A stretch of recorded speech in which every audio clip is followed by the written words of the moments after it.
Ragnar Lothbrok is a fascinating and mysterious figure in Viking history and mythology, with many legends and myths surrounding his life and deeds. We all watch shows from time to time, and we cannot deny that Vikings is definitely one of the best. For all those who love war and history, Vikings is a must-watch. Hello and welcome back to The Ride. In today's video, we will see the mysterious battle tactics of Ragnar Lothbrok. Do not forget to subscribe to the channel, Historical Saga, and hit the bell icon for more such amazing content. So, without further ado, let's dive into the topic.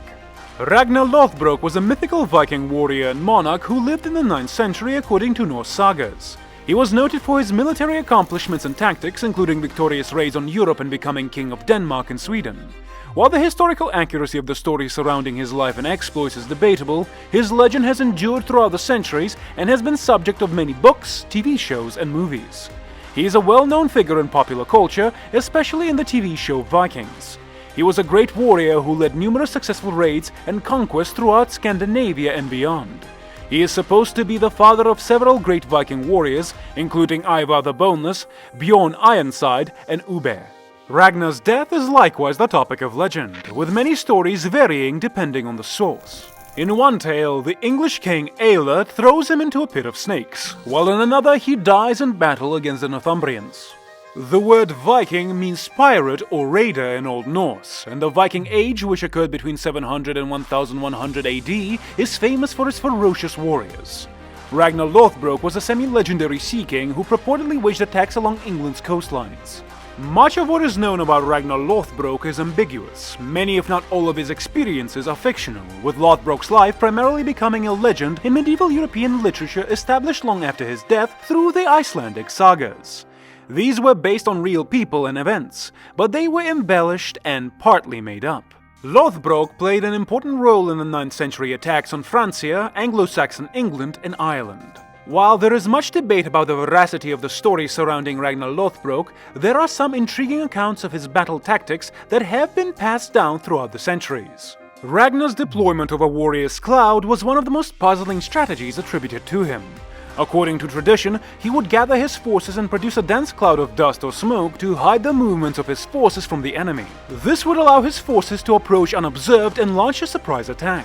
Several sources mention how Lothbrok, like other Vikings, used blitzkrieg-like tactics. These terrified, demoralized, and overwhelmed his opponents, preventing them from assembling a large enough force to oppose him. Blitzkrieg is a military strategy that developed in Germany in the 1930s and was widely used during World War II.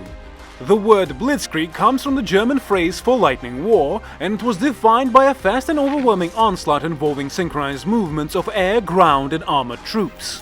The goal was to immediately burst through enemy lines, causing havoc and confusion and making it difficult for the adversary to form an effective defense. Ragnar was also known for his shield wall stratagem, which saw his warriors construct a tightly packed wall of overlapping shields, producing an almost impassable barrier. The shield wall was an effective defense strategy because it allowed Viking warriors to resist enemy attacks and then launch their own counterattack straight afterwards.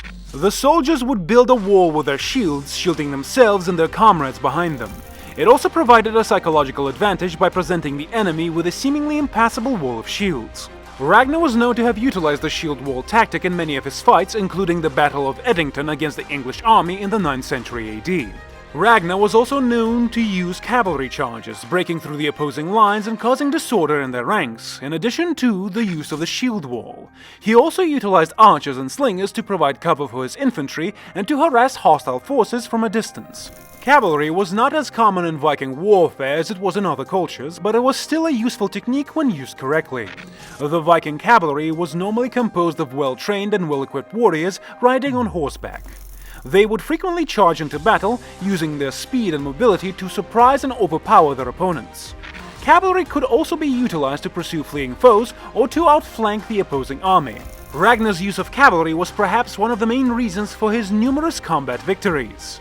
He had a well-trained and disciplined cavalry regiment that he employed to a deadly effect in battle. Ragnar was able to win many battles in his campaign by combining cavalry charges with his shield wall and other strategies. While cavalry was not as common in Viking warfare as it was in other cultures, it remained an important part of Viking military strategy. Ragnar's use of cavalry was just one example of Viking military tactics that were innovative and adaptive.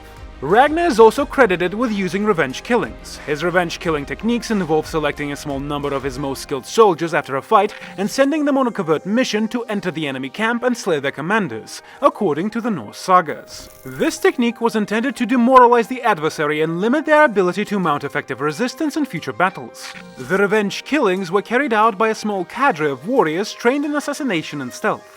They would sneak into the enemy camp at night, locate the enemy leaders, and kill them before slipping away unseen. The assassinations were intended to be fast, ruthless, and demoralizing, delivering a message to the enemy that they were not safe even within their own camps.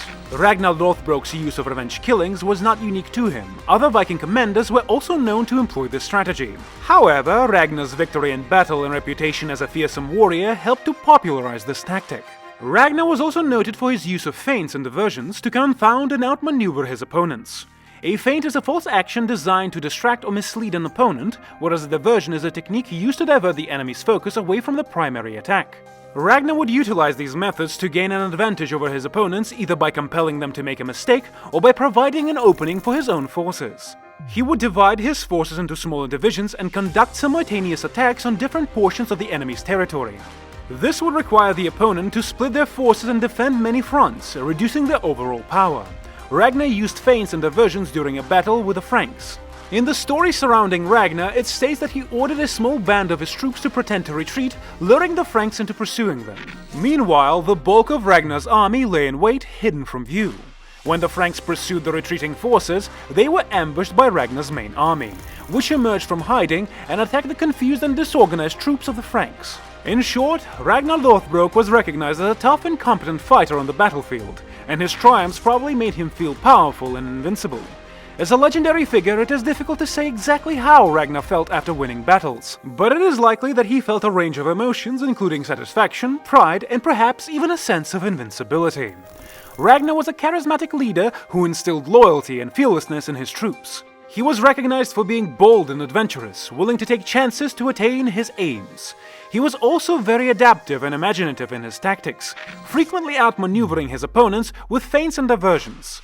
Winning wars would have been a source of tremendous satisfaction and success for Ragnar, as it would have proved his power as a warrior and his ability to lead his people to victory.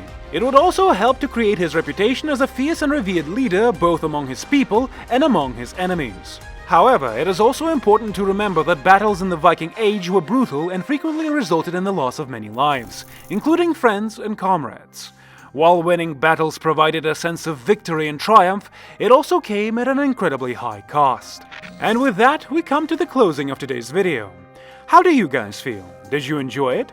Comment down below if you did.